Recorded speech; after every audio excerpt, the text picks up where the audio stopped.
Mic মাইকে আজান দেওয়া আমার কষ্ট, আমার যাবে না হয় মাইক মাইক দেওয়া সাউন্ড করা যাবে না, এটা আমার কষ্ট হয়। বাইক খুলে ফেলতে বলে এবং যদি না খুলে আওয়াজ বন্ধ না রাখে ডাকাডাকি করে তাহলে তাকে গ্রেপ্তার করে ধরে নেওয়ার হুমকি দেওয়া হয়েছে এবং অশালীন ব্যবহার করছে তার সাথে।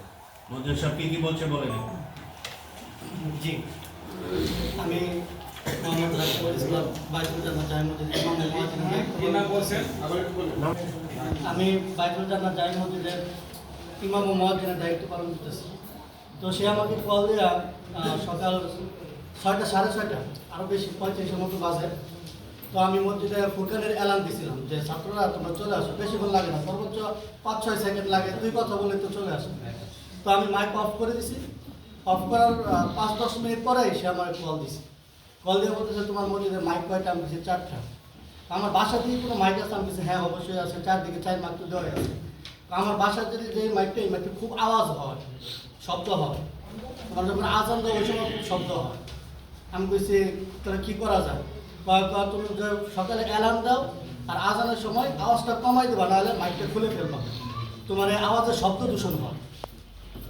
মক্তবের আওয়াজ আর আজানের আওয়াজে কী হয়? শব্দ দূষণ হয়। যখন এই কথা বলছে তখন আমার একটু রাগ করছি, রাগারাগি করছি যে এটা কি বলেন, আপনি ধর্মবিরোধী কথা বলতেছেন, আপনার শব্দ দূষণ হয় মানে এটা কীরকম কথা?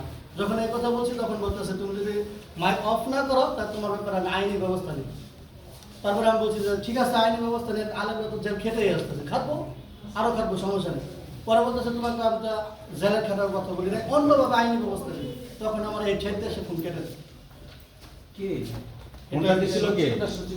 উনি সচিবের উপদেষ্টা পরিচয় দিচ্ছে, উপদেষ্টা পরিচয় দিয়ে এই কথাগুলি বলছে আমার।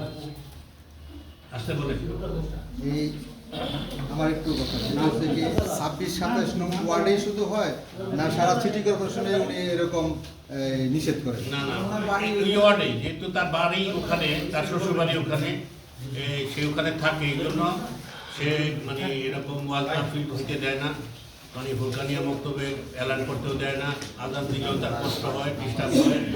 এবং তার বাসার পাশে তার রাস্তাটা যে তরি তরকারি বেসে বাইক দিয়া বা ইয়া বেসে বেসে এরা আওয়াজ করলে ওরা ডাকি না জরিমানা করে, যেটা আসতেছে যারা জরিমানা করছে, যাদের থেকে জরিমানা করছে তারাও আছে, তারা এখানে বলবে কথা বলবে।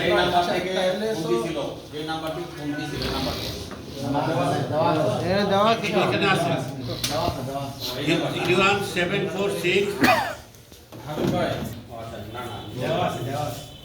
এই নাম্বার থেকে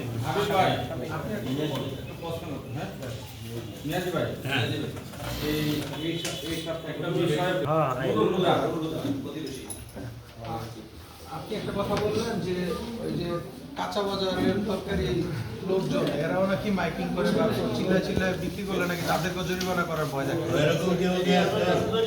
এরকম যদি হয় তাহলে তো উনি তো শুধুমাত্র ইসলাম বিদ্বেষী, মাইকিং এর আওয়াজ বন্ধ করার জন্য কি এরকম করে নাকি সবার জন্যই করেন?